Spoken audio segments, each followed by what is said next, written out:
Hi, I'm Raquel West-Crisp and I'm a nurse practitioner and I work in the Department of Cardiovascular and Thoracic Surgery. How has the virus altered the way you work? For me in the hospital in the Department of Surgery, as the hospital transitioned to fight COVID, they had to make COVID and non-COVID units. And in doing so, we have to be careful that when we have patients doing surgery, who gets placed where after surgery for the recovery and for the rest of their care. And we can't mix these patients, and we have to be careful that we're not bringing someone into the hospital who's COVID positive or the potential to be positive, bring them into the hospital and then basically cause an outbreak. So we've had to change the whole dynamics of how the hospital was set up. And so our unit that used to be our surgical intensive care unit for all our patients coming from surgery then became one of the COVID units. So at that time, with discussing with management, we had to basically sit down, come up with a plan, which meant urgent and emergent surgeries could go, but patients that were considered to be elective surgeries, those had to be put on hold. So for patients, for example, if someone has heart surgery, or needs heart surgery, I should say, but is not having chest pain when they're sitting or resting or not doing anything, those are the patients that might be able to put on hold versus someone who, if they're just sitting down, they're having active chest pain and they're at greater risk for a heart attack. Those patients would then have to be tested to make sure they don't have the COVID before they get admitted into the hospital in order to have their bypass surgery. And what scares you most about COVID-19? I think the thing that scares me the most about COVID is the uncertainty of it. This virus presents in so many ways, and the risk of exposure can affect so many people in a different way. And with me dealing with high-risk surgical patients, meaning patients that are going for heart surgery, lung surgeries, whether it be for cancer, or for a heart attack, or something wrong with the valve in their heart, these patients have a baseline comorbidity that puts them at higher risk for complications. So with these patients, we really have to be careful in terms of how we take care of them and what we do. And the problem with the COVID virus is we can do these tests, but the tests aren't 100% conclusive. And so now we may end up with patients knowing that they're negative, we can take them to surgery, but now we have to hope that that test was 100% accurate so that we don't infect other people in the hospital after they get admitted, or that this patient doesn't go through a lot of complications from the surgery. Do you know anyone who has contracted this coronavirus? Unfortunately, I do. I have had coworkers who have helped to coordinate the care of patients that has caught the COVID virus. I have had a stepsister who has caught her father has caught the virus and he passed away. I just this morning found out that an uncle, my father's brother, he just passed away as well from the COVID virus. And I have colleagues from previous hospitals that I've worked at who have died from the COVID virus. So there has been a significant number of people that I've known. I have friends of my child that has gotten the COVID virus, not seriously enough to have passed away from it, fortunately, but had mild versions of it that significantly affected how they dealt with the virus. Have any of your patients contracted the virus? Well, I mentioned before that we do this testing prior to surgery to decide if someone can go to surgery, because if they're COVID positive, then we say we have to hold off and we can't do the surgery until you're recovered from the COVID.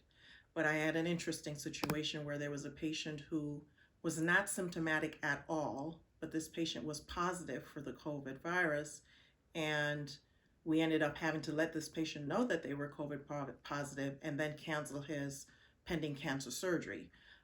So it has affected, patients that we've had to take care of. We've also had scares where you have to worry about someone on a unit that tested negative twice for the COVID, then later turning around and testing positive for the COVID, and what that means and who may have been affected or exposed, including staff, other patients, and just the whole team of healthcare professionals that provide care around that one patient.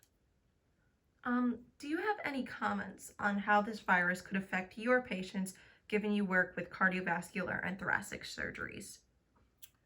Well, for one, in a lot of patients who become COVID positive, not only do they often end up on ventilators, but a lot of them also go through kidney failure or multi-system organ failure.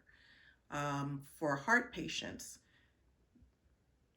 and lung patients, when they have their surgery, they have to be intubated, meaning they have to be put on a ventilator and a breathing machine. That's the normal process for this type of surgery. But then we have to take them off the ventilator after the surgery, and then hopefully they do well. Usually within 24 hours, they're off the ventilator and they're up and walking around and getting ready to do the things they need to do to recover to go home. However, with this on board, you have to hope and pray that one, your preoperative COVID test was accurate. So if it's accurate and this person is negative, hopefully they should recover just fine. But then the next concern is, what if that was a false negative? Now this patient has had surgery, you can't get them off the ventilator because now they're struggling with their lungs, or they start to go into kidney failure, needing dialysis. Sometimes the liver gets affected. There's all kinds of complications from the COVID. We've heard crazy things such as problems with the circulation, with the toes, where they have what they call COVID toes, where the toes go purple. And with doing bypass surgery on some of our heart patients, we often harvest a vein from that patient's leg to do the bypass on the heart, the area of the heart that has a blockage.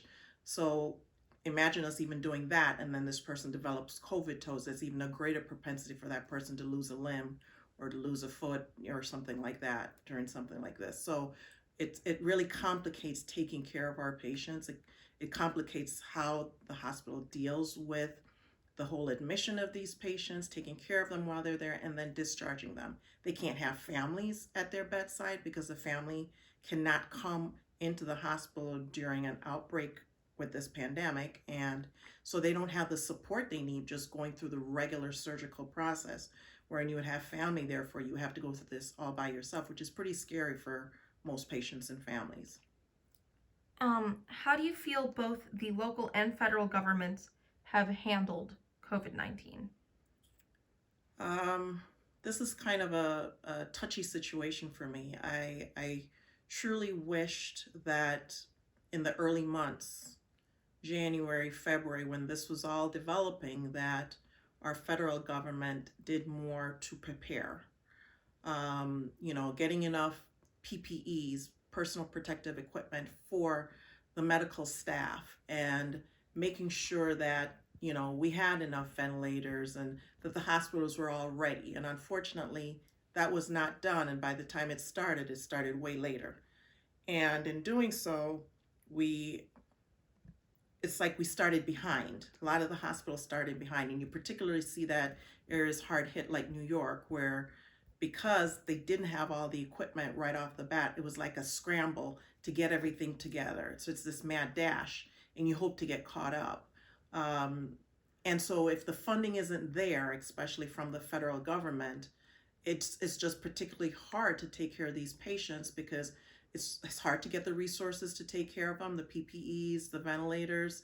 You're putting staff at risk because you're reusing PPEs or limiting use of PPEs in certain areas. There's so many things that get affected because the federal government did not respond, I felt, appropriately.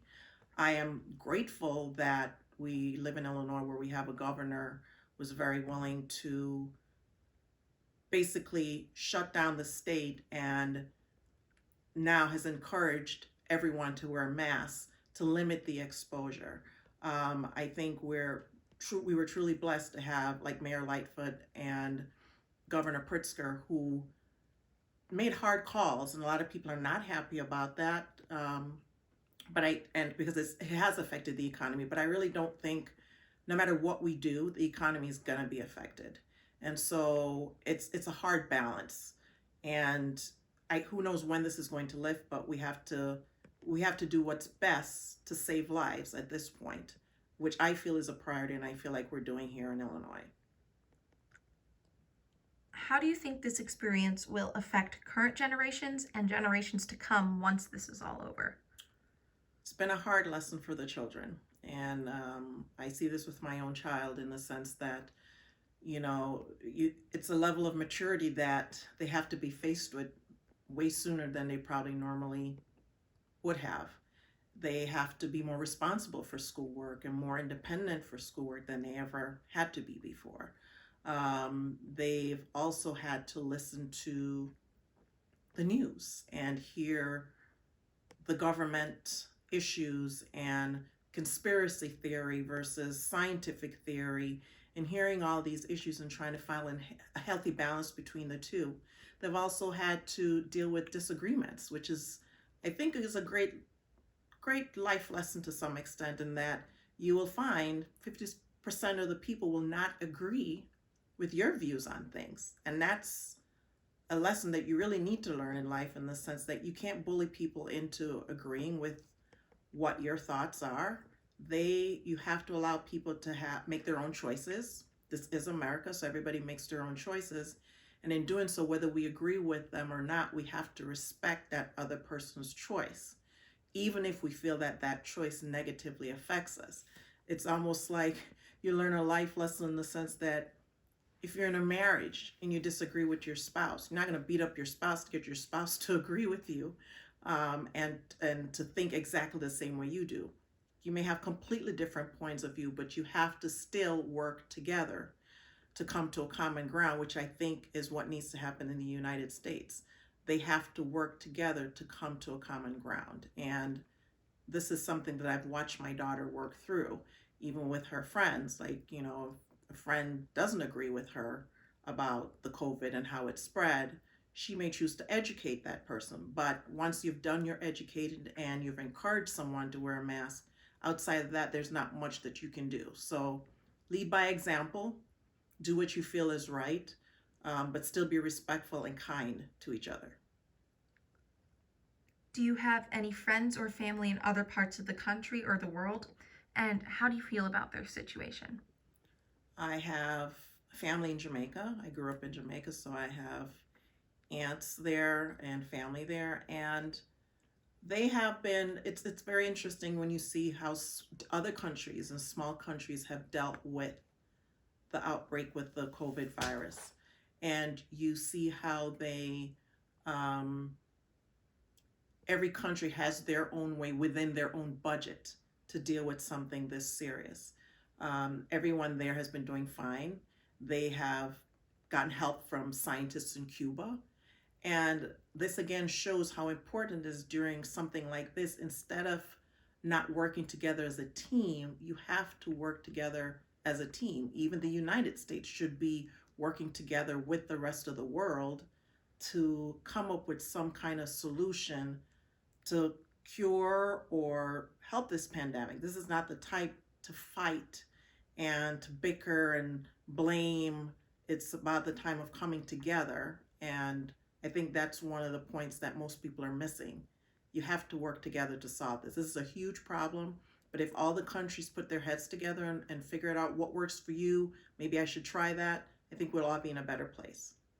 And lastly, do you have anything to say about those currently working in the front lines, the nurses and the doctors, given you have worked in the trauma and intensive care units?